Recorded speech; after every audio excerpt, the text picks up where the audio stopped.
Ողջույն սիրելի հեռուստադիտողներ, ձեզ հետ Ռադար զրույցն է։ Այսօրվա մեր հյուրը Հայաստանի Շնորհապետական կուսակցության նախագահ Գուրգեն Սիմոնյանն է։ Բարև ձեզ, պարոն Սիմոնյան, շնորհակալ եմ շատ մեծ հյուրընկալվելու համար։ Շնորհակալ եմ հրավիրելու համար։ Ձեր կուսակցությունը եւս մասնակցում է հունիսի 7-ին կայանալիք խորհրդարանական ընտրություններին։ Ինչ ակնկալիքներ ունեք, ձեր կարծիքով կհաղթահարեք անցողիկ շեմը։ Ես կարծում եմ, որ մենք հնարավորություն ունենք անգամ հաղթելու այս ընտրությունները։ Մեր քաղաքական ուժը այնպես է ստացվել, որ բավականաչափ մեծ հնարավորություններ ունի։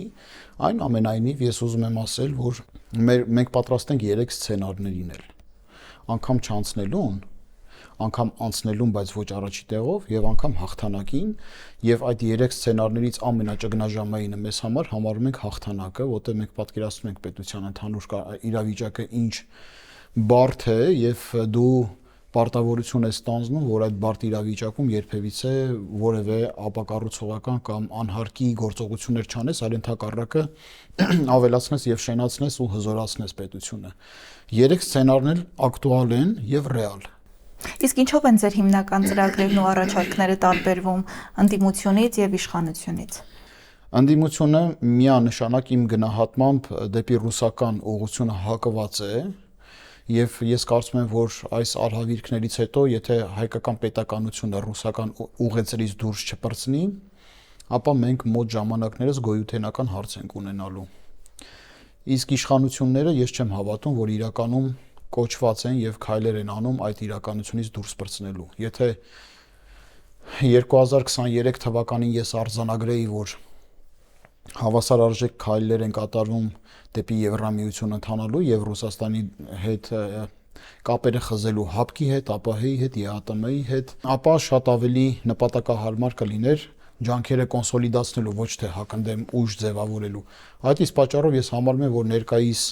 ընդդիմություն կոչեցյալը, որը որ փորձում է ձևավորվել նաև որպես տիտղոսակիր, եւ ներկայիս իշխանությունները չեն պատասխանում հայ ժողովրդի ակնկալիքներին եւ անվտանգային հարցերին։ Իսկ դուք ինչպես եք աշխատում քաղաքացիների հետ, որոնք արդեն չեն հավատում ոչ ընդդիմությանը, ոչ իշխանությանը։ Դուք նաև մարզային շփումներ եք ունենում։ Ինչ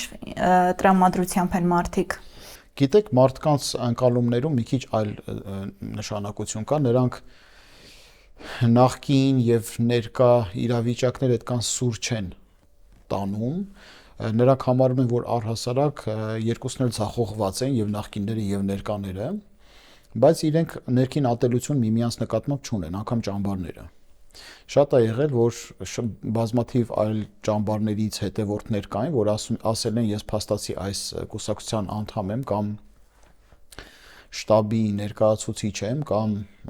համակիր եմ, բայց ձեզ շատ հավանում եմ, համակրում եմ, լսում եմ եւ այլն եւ այլն։ Այսինքն մարզերում մի քիչ այլ կերպ է մտածելակերպը, սուր ատելություն միմյանց նկատմամբ կամ եթե դու իրական ընդդիմություն ես կամ այլ ընտրանք ես, քո նկատմամբ հակակրանք չկա, որտեղ բոլորն էլ գուցեև կարծում եմ ելնում են, որ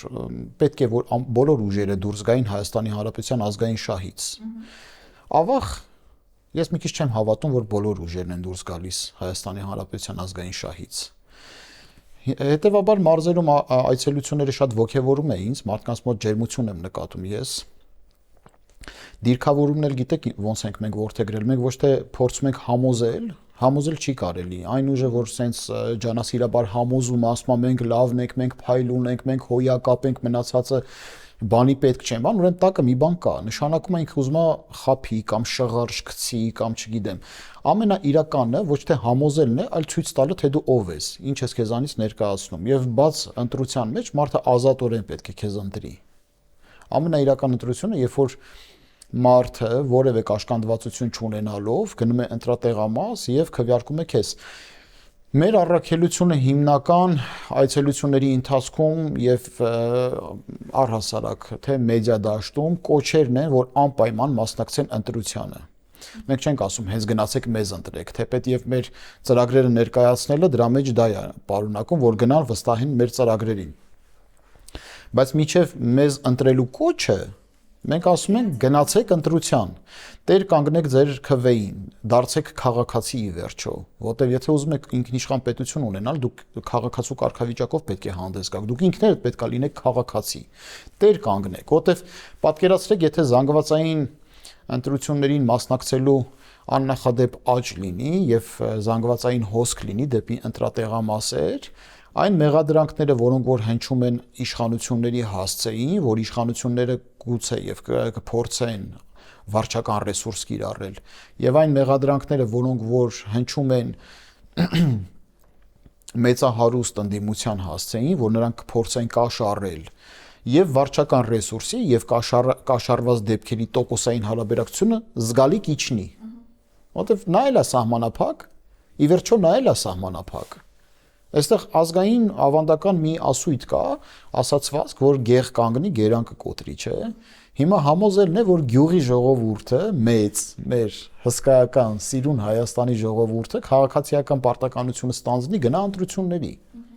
Եվ այստեղ ուրիշ խնդիր է, թե դու ինչ ընտրություն կկատարես այդտեղ, բայց շատ կարևոր հանգամանք կարձանագրենք, որ մեր հանրությունը հավաքական առումով մեծամասամբ դարձավ քաղաքացի։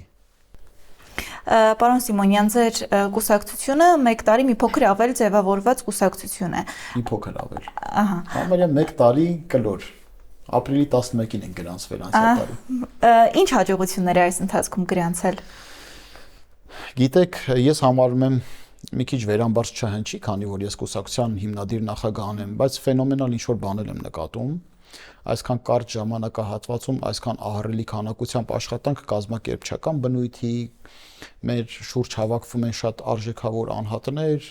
այսքան այցելություններ, այսքան հանդիպումներ, այսքան հեղինակության աճ, այն աստիճանի, որ ռեալ է անգամ հաղթանակը, եւ սա ուղղակի պաթետիկ խոսքեր չեն։ Բոլորն էլ գիտեն, բոլորն էլ ցուցանիշներին տեղյակ են, թե մեր մասշտաբները ինչքան ահռելի են, ռեալ է հաղթանակը։ Իսկ նախընտրական շրջանում մայիս ամիսը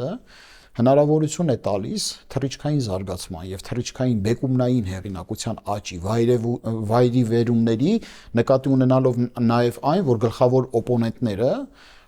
հակընդդեմ բևեռները ոչ միայն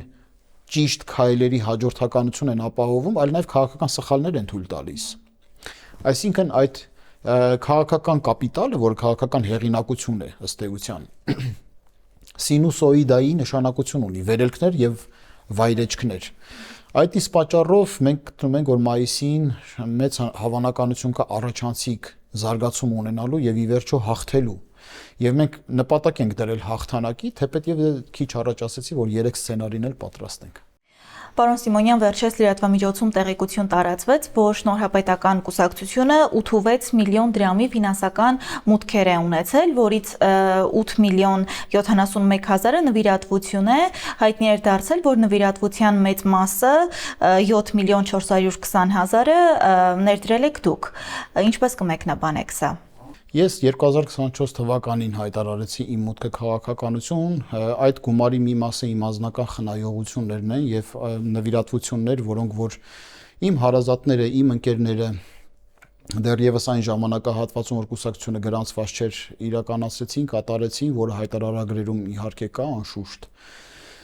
Եվ ես դրանք պարտավորություն ունեի կուսակցության գրանցումից հետո, ի վերջո պետք է հասկանանք, որ 2025 թվականին կուսակցությունը գրանցվեց ապրիլի 11-ին, բայց հաշվի համարը կարողացանք ունենալ արդեն մայիսի 26-ն էր, եթե չեմ սխալվում։ Դա նշանակում է, որ զուտ ընթացակարգային ծախսեր, որ կուսակցությունը կարող էր անել, առնվազն ապրիլի 11-ից էր, իր գոյությունից սկսած։ Մինչ այդ բոլոր այդ օժանդակությունները, իմ անձնական խնայողությունները, որոնք որ կային, ես պարտավոր էի անպայման ներմուծել հաշվի համար, որպեսզի կուսակցությունը կարողանա կենսագործունեություն ծավալի։ Մենք որևէ տեղից ֆինանսավորվող չենք։ Կապ չենք ունեցել ոչ նախկին իշխանությունների հետ, ոչ ներկա, թեպետև ներկա իշխանություններին փորձել եմ քանիցս օժանդակել, դա իմ կոչումն է, եթե պետության ինչ-որ օժանդակություն պետք է լինում, ինչ-որ գերատեսչության կամ որպես քաղաքացի քո մասնագիտական հմտությունները բերես, չի կարելի ասել, որ ես ընդդիմադիր ուժ եմ, ուրեմն պետությանը պետք է չօգնեմ։ Դու օգնում ես պետությանը, իսկ քաղաքական ուժին բնականաբար չես օգնում։ Քաղաքական ուժը, եթե այս պահին իշխանություն է, ինքը կօգտվի այդ օգնությունից, ներկայացնելով որպես իրենց հաջողություն, բայց դա չի էականը։ Մենք բոլորս պարտավոր ենք Հայաստանի Հանրապետությանը ծառայել որպես քաղաքացիներ։ Եվ այս առումով Ես կարող եմ ասել, որ անգամ վարկեր, դրամաշնորհներ, այլ արատավոր աղբյուրներից կամ արտասահմանյան պետություններից մենք չենք ունեցել եւ չենք էլ պատրաստվում։ Ինձ համար դա սկզբունքային հարց է, ես ասում եմ անգամ եթե դա պետք է արժենա մեր պարտության գինը, ավելի լավ է մնաս մաքուր, քան կեղտոտվես ու հաղթես։ Խորհրդարան անցնելու դեպքում որ ուժերի հետ կոալիցիա կկազմեք, կան ուժեր, որոնց հետ որևէ պարագայում չեք համագործակցի, որոնք են դրանք։ 2023 թվականից ի վեր ես ընդհանրապես որևէ հավատի չափաբաժին չունեմ ներկայիս իշխանությունների նկատմամբ, ինչու, որովհետև 2023 թվականի դեկտեմբերին Նիկոլ Փաշինյանը գնաց Մոսկվա եւ ստանձնեց ԵԱՏՄ նախագահությունը։ Դա այն գիծն էր, որ ես հասկացա մենք այսքան արհավիրքներից հետո ռուսական ծիրից դուրս եկողը չենք նրանց հետ։ Ես միշտ ասում էի այդ օրվանից հետո, որ ներկայիս իշխանությունը ռուսամետ իշխանությունների դասին է պատկանում ըստ իս։ Եվ ռուսական ուղեցրից դուրս եկած եւ ռուսական ուղեցրին սպասարկող ըստ իս, դա իմ սուբյեկտիվ կարծիքն էր։ Եվ դա էր հիմնական նախապայմաններից մեկը, որ ես կոչ արեցի, որ հանրությունից դուրս գան նոր քաղաքական ուժեր, նոր մարդիկ, նոր ուժեր։ Ու քանի որ հազարավոր նամակներ ստացա, որ եթե դուք մեզանից եք դուրս եկել, դուք էլ նախաձեռնեք։ Ես այդ ուժերից մեկը նախաձեռնեցի Հայաստանի Շնորհապետական կուսակցությունը, որ դաշտը նորանա։ Հետևաբար, եթե մեր կայացման հիմքում ընկած է այն, որ մեզանում լիակատար բացակայություն կա վստահության, թե նախկին իշխանությունների բոլոր նախագահների, թե ներկա իշխանության եւ թե նախկին եւ ներկա իշխանություններին սպասարկող արբանյակ ուժերի եւ կուսակցությունների հանդեպ մենք հայտարարեցինք, որ խորհրդարան անցնելուց հետո նրանցից որևէ մեկի հետ դաշինք կազմել բացառում ենք, կոալիցիա կազմելը բացառում ենք։ Այո, անշուշտ բոլորի հետ մենք բացառում ենք եւ ես ունեմ դրան պատճառաբանություն, քանի որ արդեն քանիցս հայտարարել ենք իլուր աշխարհի եւ Հայաստանի Շնորհապետական կուսակցության ստացած քվեները հենց դրա համար են լինելու։ Հետևաբար բոլոր այն պարոնները, որոնք որ կմոտենան մեզ կասեն դե հիմա անցել ենք խորհրդարան, եկեք համագործակցենք, եթե ես այդ հայտարարությունից հետո որևէ մեկի հետ համագործակցեմ, նշանակում է մեզ քվե տվողներին քաշելու եմ։ Դա գեղեցիկ չի, դա նշանակում է քաղաքական մահ։ Իսկ մեր կուսակցությունը սկզբունքների համար մարդ մղելու կոչված կուսակցություն է։ Իսկ ում եք տեսնում որպես իրական մրցակից գործող իշխանությանը։ Մեզ։ Իսկ ձեր համար ով է մրցակից։ Գործող իշխանությունը։ Մեր հաշվարկներով մի քիչ առաջ են դեռ։ Պարոն Սիմոնյան, վարչապետ Նիկոլ Փաշինյանը հայտարարել է, որ եթե ընդդիմությունը գա իշխանության, ապա պատերազմ կլինի։ Արդյոք համամիտ եք այս մտքի հետ։ Իհարկե ոչ այդ ձևակերպումով, հետո խմբագրել է Փաշինյանը ինքն իրեն։ Այդ ձևակերպումից հետո ես ասացի, որ պատերազմ հրահրած եւ պատերազմ պարտված ուժը իրավունք չունի այլոց մեղադրելու պատերազմ բերելու մեջ։ Հետո խմբագրեցին, ասեց, որ 3 ուժի է նման կասկածով ասում։ Դա Սամվել Կարապետյանի ուժն է, Ռոբերտ Քոչարյանը եւ Ծառուկյանը։ Նշանակում է մեզ չի վերաբերվում իր ասածը, հետեւաբար դրան արձագանքելը արդեն մենք անհարիր ենք համարում, որտեղ Հայաստանի Շնորհապետական կուսակցությունը խաղաղության մասին է եւ արժանապատիվ խաղաղության մասին է։ Իսկ նմանատիպ արտահայտություններ անելուց պետք է մարդիկ հասկանան, որ լսողները, ունկնդիրները կարող են ասել, եղբայր, հայտարարում ես, որ խաղաղության դարաշրջան է։ Պարոն Սիմոնյան, ինքներդ եթե լինեք իշխանություն խաղաղության պայմանագրի հարցում ինչ դիրքորոշում կունենաք, կստորագրեք։ Արժանապատիվ։ Նայած ինչ սկզբունքներ կան, ես չգիտեմ իրենք միջև վերջ ինչ են բանակցել։ Նայած թե հայ ժողովրդի եւ հայկական պետականության որ շահն են ուրանում կամ որ շահն են սպասարկում։ Երբ որ կիմանանք, ես ասել եմ, որ մենք արժանապատիվ խաղաղության կողմնակից ենք։ Խաղաղության կողմնակից ենք, բայց խաղաղությունը պետք է լինի հավասարակշռված ուժի պարագայում, ոչ թե թույլի։ Այն պարագայում, երբ որ նրանք խաղաղություն անունը դնելով ձեզանից ամեն ինչ կստանան, դա խաղաղություն չի։ Դա նշանակում է հիբրիդային պատերազմ, ռազմական գործողությունների ծավալում այլ մեթոդներով, ոչ բիրտ մեթոդներով։ Այսինքն, եթե ձեր համար խաղաղությունը ամեն ինչ զիջելն է, դա խաղաղություն չի, դա վերնագիրն է խաղաղություն պատերազմական օպերացիայի։ Այ ասացիք հիբրիդային պատերազմ, ինչով է դա արտահայտվում ներկա ժամանակում ընտրությունների վրա։ Դե հիմա տեսեք, արտաքին ուժերը։ Եթե կան արտաքին ուժեր, որոնք կողմնորոշված են ի հեճուկս Հայաստանի Հանրապետության ազգային շահերի առավելապաշտական մոտեցումներով սպասարկել իրենց շահերը, իսկ իրենց շահերը ոտնահարած ունեն ձեր շահերը, ինչու, որտեվ իրենց պետություններն են ձեր երկրի վրա կառուցված։ իրենց ինքնությունն է ձեր ինքնության վրա կառուցված։ Ինչպես է Ռուսաստանի դերը գնահատում խորհրդանական ընտրություններում։ Շատ բացասական։ Եվ Ռուսաստանի, եւ Թուրքիայի, եւ Ադրբեջանի միջամտությունը, ինչպես եւ բոլոր միջամտությունները ներքին process-ներին անթույլատրելի են, բայց այդ երեքին առավել եւս, որովհետեւ այդ երեք եռանկյունին հայկական պետականության դեմ գործել է քանիցս։ Իսկ Ռուսաստանը կփորձի թե արդեն փորձում է միջամտել ներքաղաքական։ Կարծում եմ արդեն փորձում է։ Ինչպես է դա արտահայտվում ասես։ Դա հատուկ տեղեկատվություն պետք է տիրապետես, պետք է հատուկ ծառայությունների զեկույցների տիրապետես, որ իմանաս ինչ եղանակներով, բայց անհետեթություն կլիներ կարծել, որ ձեռքները սպասած ծալած սպասում են թե ինչ տեղի կունենա Հայաստանում նախքին Ֆորտ Պոստում, գուցե եւ ներկա Ֆորտ Պոստում, ով գիտի, որտեղ ես խիստ կասկածներ ունեմ, որ Նիկոլ Փաշինյանը միևնույնն է ռուսական թել է թելում։ Ի հեճուկս նրան, որ եվրոպացիներ եկան, իհարկե ողջունելի է, որ Մակրոնը եկավ, եվրոպացիներ եկան,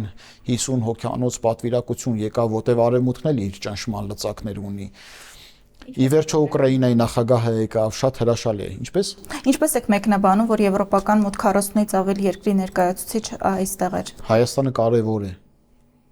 Եվ եթե դու իրենք գնահատում են, այսինքն մեր երկրի է։ Կարևոր է, գնահատեն, չգնահատեն, իրենց ազգային շահերի համատեքստում մենք խիստ կարևոր ենք։ Օրինակ Ֆրանսիայի նախագահը այստեղ հայտարարեց, որ 8 տարի առաջ այս երկիր ոչ ոք չէր գա եւ Հայաստանը դիտարկվում էր Ռուսաստանի արբանյակ։ Այո։ Հիմա քանի որ Ռուսաստանը 2022 թվականին հավաքական արևմուտքին պատերազմ նետեց, հրահրեց պատերազմ հարձակվելով Ուկրաինայի վրա, արևմուտքը այդ մարտահրավերը ընդունեց։ Եվ հիմա նախկինում ընդունված ռուսական ազդեցության գոտիներ արևմուտքն էլ կմտնի։ Եվ այդ մտնելու պարագայում գուցե եւ նաեւ պարտադրական որևէ հանգամանքներ լինի, որտեվ ի տարբերություն ներկայիս գործող իշխանությունների մոտեցումների, որ ուրանում են Արցախը, Եվրոպան չի ուրանում։ Դուք նկատել եք, չէ՞։ Եվ սա ամենակարևոր ազդանշանն է, որ արևմուտքը մուտք է գործում հեգնաց ունենալով պրոռուսական ուժերի հույզերը եւ հենց Ռուսաստանի Դաշնության հույզերը։ Ինչը ողջունելի է, հրաշալի է ուղղակի։ Պարոն Սիմոնյան, Սամվել Կարապետյանը եւս հայտարարում է, որ վստահ է իրենց հաղթանակի վրա եւ մյուս բոլոր ուժերը իրեն կաջակցեն։ Ինչպես եք մեկնաբանում իրենց ուժի այդքան ինքնավստահությունը, այսպես ասած։ Անկեղծ ասած չեմ կարող մեկնաբանել, որտեղ մեր հաշվարկները այլ բան են ցույց տալիս։ Ինչպես կգնահատեք իրենց կուսակցության մեր հաշվարկներով իրանք շարունակում են 4-րդ, հերրավոր 4-րդ տեղով ընթանալ։ Իսկ առաջի 3-րդ 3 տեղերը ովքեր են։ Առաջինը ցավոք սրտի դեռևս ներկայիս իշխանություններն են ընթանում, հետո մենք մեր հաշվարկով, երրորդ տեղը չասեմ ով էր, որ նախկինում երկրորդով էր գալիս։ Իսկ օրինակ հակակոռուպցիոն կոմիտեի հրապարակած ձայնագրությունների մասին ինչ կասեք, այդքան ընտրակաշարքի դեպքերը։ Զարուրելի է, ինչ ասեմ։ Ես ուղղակի ցավում եմ որոշ մարդկանց վարքագծի վրա, որ ինչ ասեմ։ Ինչու են փորձում միայն գումարով մարդկանց այսպես ասած շահագրգռել, որ մասնակցեն ընտրություններին, քվեարկեն իրենց օգտին։ Հիմա ենթադրենք շնորհապետական կուսակցությունը ահռելի կապիտալ չունի։ Մենք Forbes-ի ցուցակներում չկանք։ Ոչ մի օլիգարխի կողմից չենք ֆինանսավորվում։ Ինչի ենք ապահովում այսքան մեծ ցուցանիշներ։ Վստահության քվե կա։ Վստահության չափաբաժին կա։ Կարող ենք ենթադրել, որ այն ուժերը, որոնք զորաշարժել են փողը, վստահության չափաբաժին չունեն համապատասխան, որ կարողանան ինքնաիրացվել։ Սա հարցի մի կողմն է, բայց հարցի մյուս կողմն էլ կա։ Իհարկե, այդ ընտրակաշարք բաժանող դրսի ուժերը, որոնք որ արտախորհրդարանական են, արատավոր բարքերի են տուրք տալիս, բայց իշխանություններն էլ են արատավոր բարքերի տուրք տվել, ընթացակարգային առումով սարքել են էլիտար գործընթաց քաղաքական process-ները, ահռելի ֆինանսական կապիտալ չունեցողներին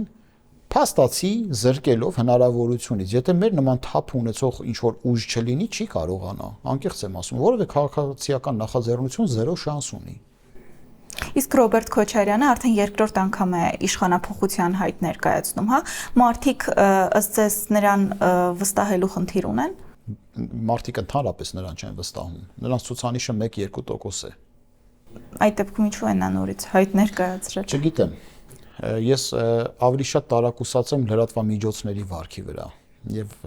լրագրողների վարքի վրա, որ քաղաքական վերապրուկներին անընդհատ շրջանառում բերում գցում են օրակարգ։ Հայտնի է, չէ, որ ենթադրենք Գուրգեն Սիմոնյանի դիտողականությունը բարձր է։ Մենք հնչեցնում ենք անազգանուններ, որ նրանց էլի պրոմոտ անենք, էլի նորից շրջանառենք այդքան մարդկանց մոտ։ Նրանց մոռանալ է պետք։ Նրանք չունեն քաղաքական կապիտալ եւ չունեն որևէ հնարավորություն, նրանց անունները շրջանառելը միայն ձեռք է տալիս իշխանություններին, ինչը ես չեմ ողջունում։ Հերիք է վհուկներ ձևավորել եւ վախեցնել սեփական ժողովրդին։ Ժողովուրդը պետք է կարողանա գնահատի ձեր կատարած գործը։ Ընդ որում մի բան էլ ասեմ, մարզեր այցելելը, դռնեդուռ թակելը հարիր է նոր ուժերին, օրինակ մեզ։ Որտեղ մենք նախկինում չենք եղել, մենք 1 տարվա ուժ ենք, մենք պետքա գնանք ձեռք սեղմենք, ծանոթանանք մարդու հետ։ Ճանաչեն, խոսեն, խոսքովդ քեզ դատեն։ Իշխանությունների համար դա հարիր չի, մանավանդ 8 տարի իշխանություններում եղած իշխանությունների համար։ Այսինքն դու իրենք ճանաչելիության խնդիր չունեն։ Ոչ միայն ճանաչելիության խնդիր չունեն, իրանց մասին պետք է խոսեր գործը։ Այսինքն ինքը կարող էր իր աշխատասենյակում նստած ոչինչ չանելով, միայն ասենք որոշակի ծրագրային թեզիսներ ներկայացնելով գնալ ընտրությունների։ Ինչու՞, որտեվ համայնքներում պետք է նային, ասեին, այսքան գործ են արել, կյանքը փոխվել է 8 տարվա ընթացքում։ Դու գիտեք մեր գնաճը ինչ աննախադեպ ծավալների է հասել։ Սա սարսափելի է ինչ որ կատարվում է։ Նրանց կառավարման տարիներին ոչ միայն մեր ֆիզիկապես վերահսկվող հայկական հողերը 41000 քառակուսի կիլոմետրից վերածվեցին 29400-ի, ոնց որ իրանք են ասում թե 800-ի, իրանց այդ էնցիկլոպեդիայից բանից հանրագիտարանից հանած թվով, այլ նաև անկլավների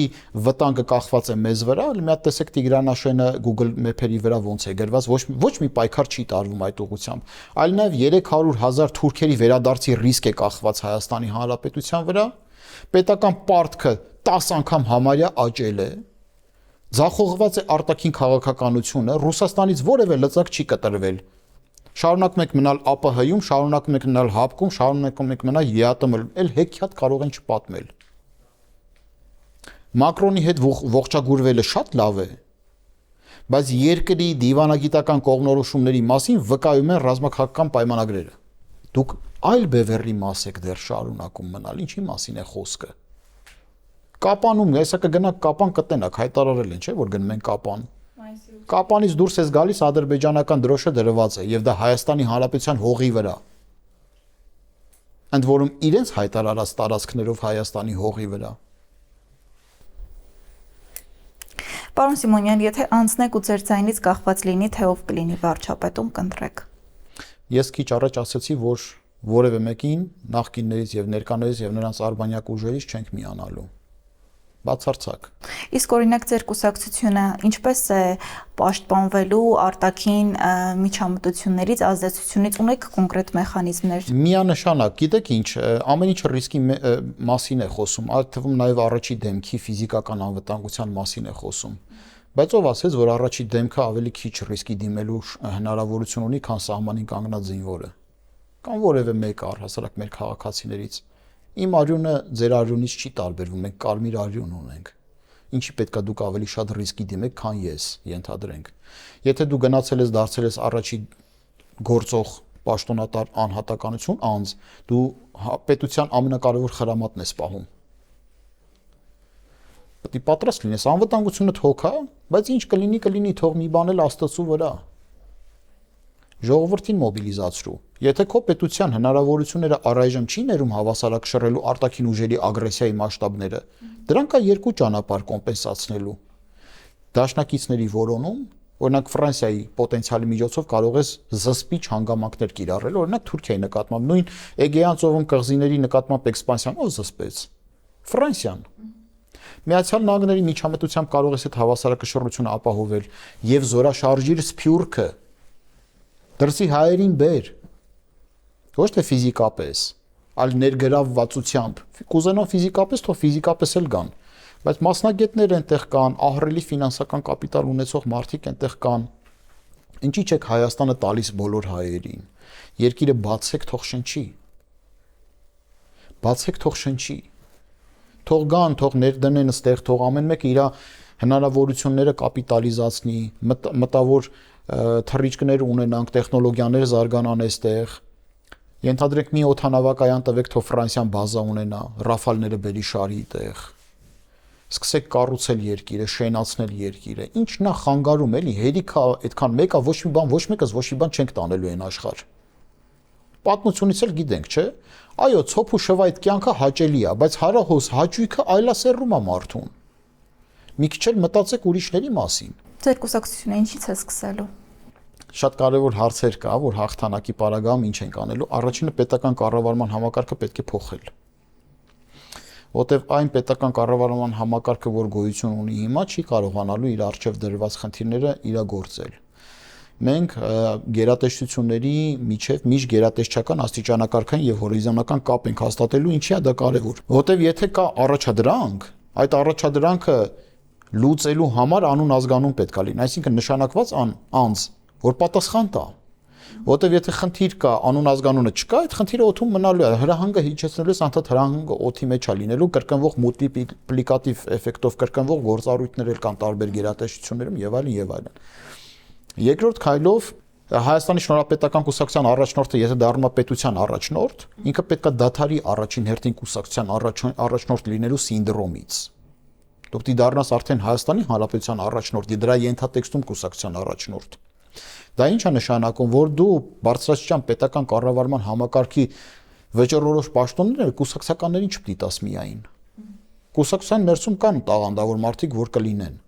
բայց հանրապետության կադրային բազայում կարող դու մասնագետներ ես գտնում, որ քո եղած կադրային բազայից շատ ավելի փայլուն մասնագետներ են։ Նշանակում է իրանք պետք է չլինեն, ինչա որ շնորհապետական չեն։ Պետք է լինեն, չէ՞։ Մանավանդ եթե դու շնորհապետություն ես հայտարարել։ Դա լինելու է երկրորդ քայլը լավագույններին բարձրաստիճան պաշտոններում նշանակելու հարցը։ Երրորդ քայլը լինելու է ազգային ժողովում այլընտրանքային արդարադատության հանձնաժողով, ժամանակավոր հանձնաժողովի ձևավորումը, որը հնարավորություն կստեղծի արտերկրից բերել կոմպետենտ եւ անաչառ իրավաբանների հայկական սփյուռքից եւ ոչ միայն սփյուռքից կարող են լինել արտասահմանցի մասնագետներ, փայլուն իրավաբաններ։ Արդարությունը վերականգնելու կարիք կա երկրում։ Արդարությունը վերականգնելու։ Դրան զուգահեռ նաև ռազմավարական ծրագրեր կան, կրթությունից սկսած մինչև պաշտպանական անվտանգային քաղաքականություն եւ ռազմաքաղաքական կողմնորոշիչների հստակեցում։ Արդեն ես կարծում եմ, որ մինչև տարեվերջ Հայաստանի Հանրապետության ազգային ժողովը պետք է ծանուցի, որ լքում է ԱՊՀ-ն, որտեվ եթե դուք ԱՊՀ-ի մեջ եք, անկախ պետականության մասին մոռացեք։ ԱՊՀ-ն Բելովեժյան պակտը անկախ պետականությունների ինքնիշխանության էրոզիայի, քայքայման մասին է։ Դա այդտեղից պետք է դուրս գաս, որ դու քո ինքնիշխանությունը ընդգծես։ Երբ որ այդտեղից դուրս ես գալիս, քո ինքնիշխանությունը ընդգծում ես։ Ես կարծում եմ, որ մինչև տարվա վերջ նաև անհրաժեշտություն կա հապկից դուրս գալու, որտեղ այդ անվտանգային կառույցը ոչինչ չի տալիս։ Եվ անհրաժեշտ է ծավալել նախապատրաստական աշխատանքներ անցնցում ԵԱՏՄ-ից դուրս գալու համար, որտեղ այնքան են կապել երկիրը ԵԱՏՄ-ի հետ, որ պետքա կարողանանք անցնցում դուրս գալու հնարավորություններ ունենալ, սա միջազգային գործընկերների հետ նաև փոխստեք աշխատանքի արդյունք պետք է լինի։ Ենթադրենք Ֆրանսիային, Մեծ Բրիտանիային, Միացյալ Նահանգներին խնդրելու ենք, որ միջանկյալ շուկաներ բացեն մեզ համար, մինչև մեր բիզնեսը հարկային եւ մաքսային արտոնություններ ստանալով պայմանով, որ պետք է հոսքագծի թարմացում լինի եւ կադրային կապիտալի թարմացում լինի, վերապատրաստման շրջանը անցնեն, սերտիֆիկացումներ անցնեն, մտնենք եվրոպական շուկա։ Սա է ճանապարհը։ Հարգելիներ, ի վերջո մենք պետք է գիտակցենք, որ մենք երկիր ենք, որտեղ միջպետական ճանապարհը գյուղի ճանապարհ է։ Երկու գիծ։ Մեկը գնացող, մեկը եկածող։ Միջպետական ճանապարհը, երբ որ երկու գիծ է լինում, դու գյուղ ես։ Միացյալ Նահանգներում ճանապարհը մի կողմը ընթացողը 12 գիծ է, մյուս կողմը կրկին 12 գիծ է։ Ես չեմ ասում գերտերության ճանապարհ ունենաք, բայց գոնե ունեցեք ճանապարհ, որ ձմռանը աճ ու ձախ բեռնատար մեքենաները կանգնեն, մարդատարները անցնելու հնարավորություն ունենան։ Չմնան այնտեղ գերի։ Շնորհակալ եմ շատ, պարոն Սիմոնյան։ Շնորհակալ եմ շատ։ Այսօրվա համար այսքանը, իսկ ես հիշեցնեմ, որ մեր հյուրն էր Հայաստանի Շնորհապետական կուսակցության նախագահ Գուրգեն Սիմոնյանը։